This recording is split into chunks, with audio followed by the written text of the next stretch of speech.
YouTube, what's poppin'? Today we're looking at how good was Michael Jackson actually. Let's see what they talking about, man. When Michael Jackson performed, the world stopped. Stadiums overflowed. Fans fainted at the sound of his voice. Thriller alone outsold everybody. His influence, you can hear it on every pop star who's ever touched the stage. I remember this. Honestly, Michael Jackson had the best Super Bowl performance ever. No lie, this was iconic. I remember this. Watching it on my phone on YouTube. Yeah, man. He popped up on the stage. He just looked at the crowd, at least for like 5 minutes. He ain't say a word. Crowd was going bonkers, going stupid. Yeah. Hey, man. Iconic. But Michael wasn't perfect. He's been criticized for his live singing, his bad acting, and even though it's not his fault, he's been accused of having fake songs on his posthumous albums. August 2022. Do you think that those were actually Michael's vocals or not? If I tell you today, Right now. I can tell you right now that no. Michael obviously became the king of pop, but the journey that made him one was far darker and much more complicated than most people realize. He's had to face rejection, doubt, and fight to prove himself again and again. What? So how good was Michael Jackson actually? In 1968, a little kid from Gary, Indiana walked into... Michael Jackson faced rejection? Hey, man, that goes to show you. It don't matter who you are, we all go through it. Rejection, failures, all of it, man. All of it. The Motown Records. He outsang grown men who'd been doing this for decades.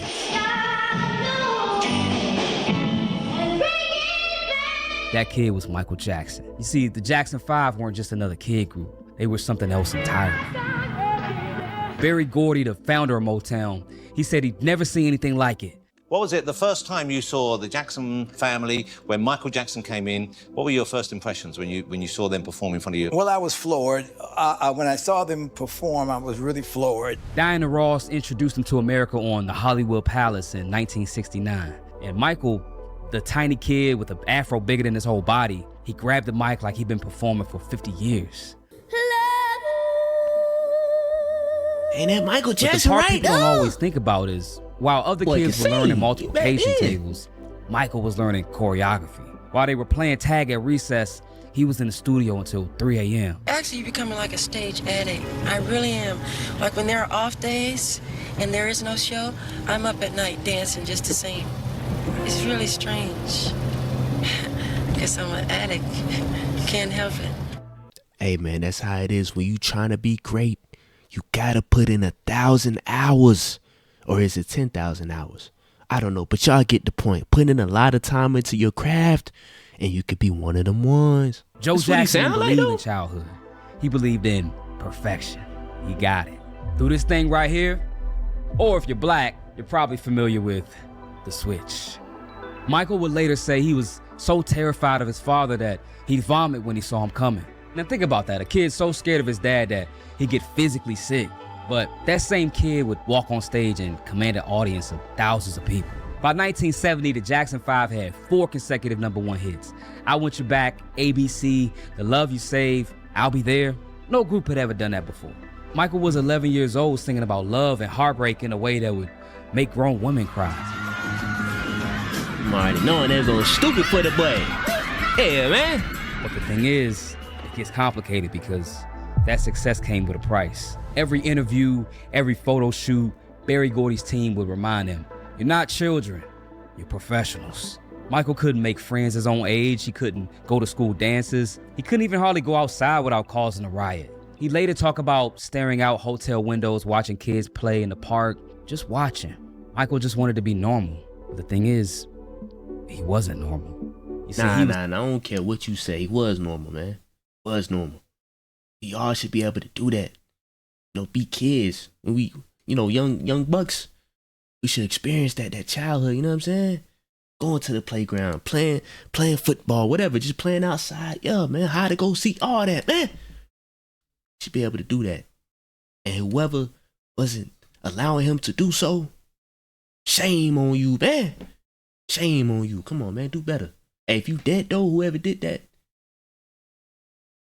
still shame on you, man. Come on, man. He was talented, but not just talented, he was absolutely obsessed with music. Who did you start listening to get your kind of singing style? James Brown. I said James Brown and Sammy Davis Jr. because I like the kind of things they do, like fast music. What did you borrow from them? Well, I do most of his dancing on stage, and I just like the way Sammy sings. And the music was incredible, but behind every perfect performance, there was a child who had been hit for missing a step. Behind every smile, it was a kid who didn't know what it was to just be a kid. By 1979, Michael was 21 and desperate to prove something. The Jackson 5 had left Motown and became the Jacksons. But Michael, he wanted more. He needed more. My name is James Phillips. I'd like to know, first of all, how do you feel being up there alone, and are you gonna make appearances by yourself? No, I'm just doing this because these are solo songs for my album, and they put them on the Jackson 5 album. Now enter Quincy Jones, the man who'd worked with everyone from Frank Sinatra to Count Basie. When Quincy agreed to produce Michael's solo album, people thought it was weird. A jazz legend working with a former child star to make pop and disco music. But it was a match made in heaven. Quincy and Mike, they also worked together on the movie The Wiz, and a year later, they dropped Off the Wall. Don't Stop Till You Get Enough, it's still, and a year later. No way. Michael Jackson was in The Wiz?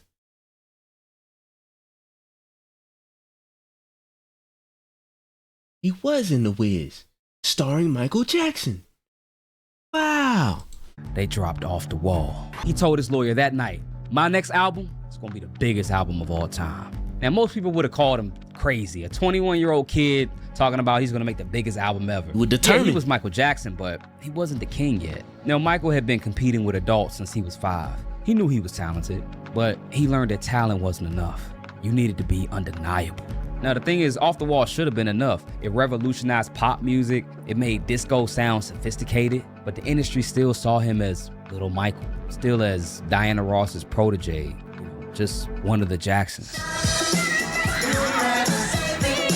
November 29th, 1982, the day the music industry changed forever.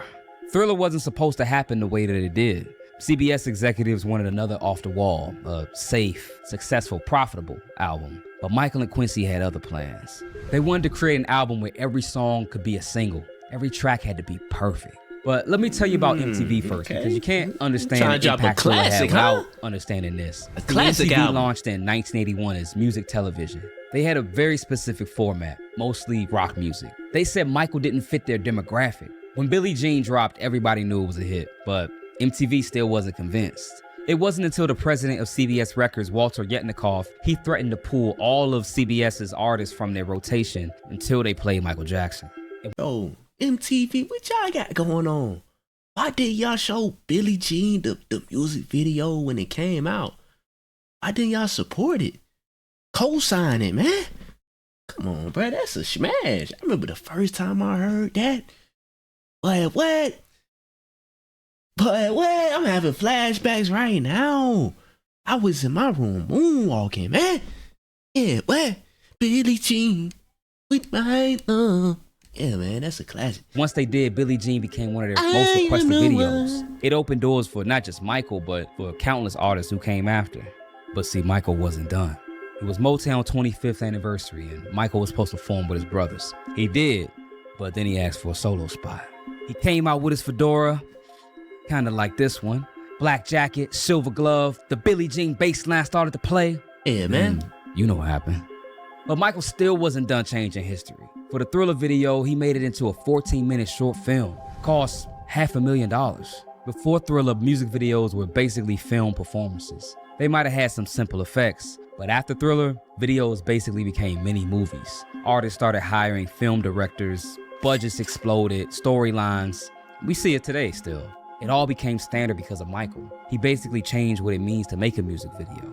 Now, Thriller the album, it damn near destroyed every record that ever existed. Best-selling album of 1983, of 1984, of all time. We're talking 70 million copies, 7 singles in the top 10, 8 Grammys in one night. But success success is complicated because now everybody wanted a piece of Michael Jackson.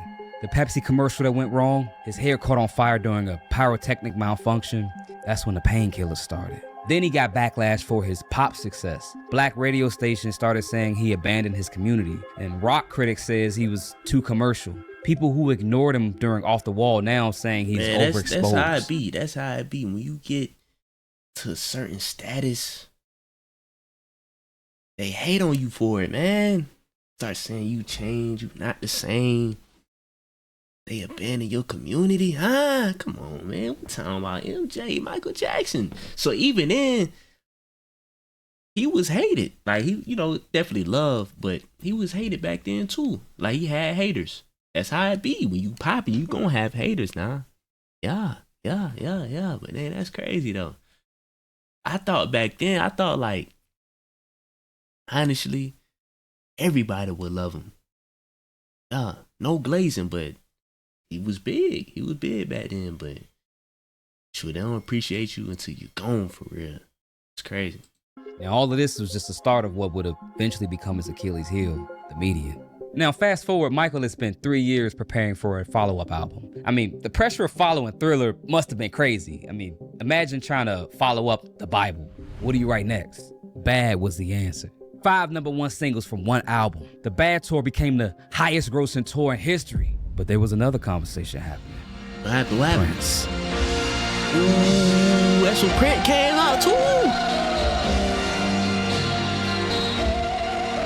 See, while Michael was breaking sales records, Prince was breaking musical boundaries. Purple Rain, Sign of the Times. Critics loved to pit them against each other. Michael was pop, Prince was art. Michael could dance, but Prince could play multiple instruments. Michael actually wanted to collab with Prince. He reached out for him to do a duet on Bad. But when Prince heard the song, he heard the first line and he wasn't quite down for that. The first line of that song is "Your butt is mine." Your butt is mine. Now I said, who gonna sing that to whom? Cause you sure ain't singing it to me. And I sure ain't singing it to you. So right there we got a problem. So the rivalry, it wasn't real. Not really. They respected each other. But the media always needs a story. And unfortunately, Michael became a prime target for that. The media discovered they could sell more magazines by calling him Wacko Jacko than by celebrating his music. Every weird thing he did became a headline. He bought a chimp, front page news. He slept in a hyperbaric chamber? He didn't, but who cares about the truth? Headlines for weeks. And then they got their biggest story yet. I have a skin disorder that destroys the pigmentation of the skin. It's something that I cannot help, okay? But when people make up stories that I don't want to be who I am, it hurts me. He really had a skin disorder though? Dang. Yo, he was a young bull. When he was a young boy, my bad. Young bull mean like when he was younger, you know what I'm saying? Like a kid. Like he was brown, but he hey, y'all see it, man. Michael had developed vitiligo, a disease that destroys skin pigmentation. It was something that defined him in both positive and negative ways. But instead of compassion, he got mockery. By the time the Dangerous album came out, Michael was pushing boundaries again. New Jack Swing with Teddy Riley, industrial sounds. Black or White became the most watched television event of 1991. But the Wacko Jacko stories, they just kept coming. He was buying the Elephant Man's bones. He was sleeping in an oxygen tank. The stories got more and more ridiculous, but some people started to believe him. I mean, at the very least, it started to shape his image. The irony is, while some people were calling him a freak, he was still revolutionizing music. The choreography he created during this era, I mean, it's still copied today. Watch any K-pop group. That's Michael. But see, Michael, he made one critical mistake. You see, Michael was nice and trusting, but a little too trusting. See, Michael had his own theme park, and he would let kids and their families come stay with him. You know, everything was cool. He never had a childhood, so he wanted to do that. But in 1993, everything came crashing down. In August of 1993, Michael Jackson was accused of, let's just say, doing not so nice things to children. Now, this has been a sore subject around Michael Jackson for a long time, but we gotta talk about what it did to him. Because whether you believe he was innocent or guilty, what happened next was basically a public execution. The accusation came during the Dangerous tour. Michael was performing at sold-out stadiums when police raided his home. Media coverage was relentless. I mean, it was so bad he had to cancel the tour. He became dependent on painkillers just to function. The case was eventually settled outside of court, but I mean, the damage was permanent. Next thing you know, the History album drops. It was half greatest hits and half new material. And the new songs, they were angrier, more defiant. They Don't Care About Us, Scream, Stranger in Moscow. This wasn't the same Michael who sang The Way You Make Me Feel. This was somebody who was hurt and wounded. Now, of course, it's Michael, so the album and the tour was still successful, but you could tell there was something broken that just couldn't really be fixed. The allegations came back in 2003, then came the trial. He was acquitted on all charges, but acquittal doesn't necessarily mean vindication in the public eye. By this point, Michael proved himself to be one of the greats, but he had still not topped the success of Thriller, and his career was starting to go on the decline. So he wanted to try to top himself one more time, but he had another demon to battle with: Sony Music Entertainment. In 2001, Michael dropped Invincible, his last studio album. Sony barely promoted it. They were in a war with Michael over masters and money, but it still debuted at #1 and still went double platinum. It was a failure for Michael Jackson, but it was still a success that most artists would kill for. But the machine was breaking down, and the debts were mounting up. It wasn't because he wasn't making money. I mean, Michael had lots of assets, but the lawsuits never stopped coming, and everything just seemed like it was closing in on him. So Michael wanted one last hurrah. In 2009, he announced the This Is It tour, 50 concerts at London's O2 Arena, sold out in hours. He was 50 years old, rehearsing like he was 25. The footage from the rehearsals, I mean, he was still magical. Still had that thing that made him different from everyone else. But he was also fragile. He couldn't sleep without meds, and he barely weighed 130 pounds. Barely weighed 130 pounds. He was definitely depressed. Seemed like the fame really got to him, as far as just interactions with certain people trying to use him. You know, I don't know if what he got accused of is true or not, but wow. Must be tough though, being famous, and like, a lot of people are out there to get you, you know? They have the wrong motives. Can't believe this though. Michael Jackson. And on June 25th, 2009, the King of Pop was pronounced dead at UCLA Medical Center. According to the Los Angeles Times, pop star Michael Jackson died this afternoon. Both the Los Angeles Times and CBS News are both now reporting that Michael Jackson has died. His death was devastating, and according to some, it's still a mystery. But on the bright side, his legacy is still felt, not just by music people, but all of us. So, how good was Michael Jackson actually? I mean, the numbers are untouchable. Over 1 billion records sold, 13 Grammy wins, 39 Guinness World Records. Thriller alone has sold more than most artists' entire careers combined. But numbers, they don't quite capture it. Not really. Watch Beyonce perform. That's Michael. Watch Bruno Mars, Michael, The Weeknd, Justin Timberlake, Usher, Chris Brown, all of them. Yeah, the influence. I mean, they're all trying to copy what he had. Even the K-pop groups, BTS, they're walking through doors that Michael opened. He changed what it meant to be a pop star. Before Michael, pop stars, they sang songs, but after, I mean, they created whole worlds around their albums and different eras. Music videos weren't just promotional tools, they became art. He changed the game for concerts. I mean, he even changed the whole landscape of MTV. A black kid from Gary, Indiana became the biggest star on the planet. He made music that transcended language, race, culture, everything. Was he perfect? Of course not. I mean, he didn't play instruments as good as Prince, and on his live shows, his voice got strained and he didn't sound as good as the record. Michael's impact was way bigger than music. Michael Jackson had his childhood stolen, had his appearance mocked, his reputation destroyed, his every move criticized. He never got that comeback, never got that final victory lap where the world just celebrated him. But maybe that's what makes his greatness even more remarkable. He never stopped trying to give everything he had to heal the world through his music. At your concerts, there are hundreds of people in the audience yelling, "Michael, Michael!" What do you feel like? When they're all holding hands and everybody's rocking. Yeah, his voice kind of killing me a little bit. They're all racing. Still the GOAT though, still the GOAT. So it's a wonderful thing. Now, Michael was so good that 15 years later after his death, pop stars are still chasing what he achieved. I have a video about how every modern artist, possibly your favorite artist, is still... That's what's up, man. Michael's legacy. Shout out to Michael Jackson. One of the greatest ever to do it. His influence, his legacy is still here to this day. To this day. Hey, but look though, man, it's your boy Scotty Love. I just want to appreciate everybody for tuning in. And last but not least, I'm gone.